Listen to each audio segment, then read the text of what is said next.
So here's a new feature in Spotify. It's called Spotify Jam. So if you just open any playlist, tap on three dots, and then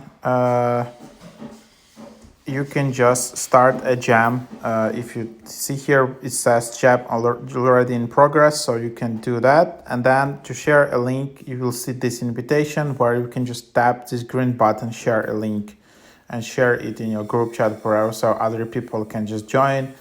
And then, or you can just show them QR code, or you can turn on Bluetooth and bring your phones together to join the jam. This feature, it requires some more technical setup. Sometimes it works or not. So the easiest way, just share the link, and then other people can just join this group jam, which is basically a group session, a group playlist where everyone can add own songs to this playlist and manage the queue.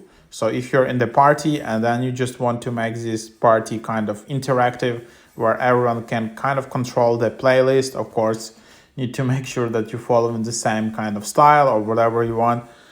This is a cool feature because previously, you just have like a one laptop where you just have a Spotify playlist and people need to go to that laptop and add a song to appear in the queue. Now you can just do it via this jam feature.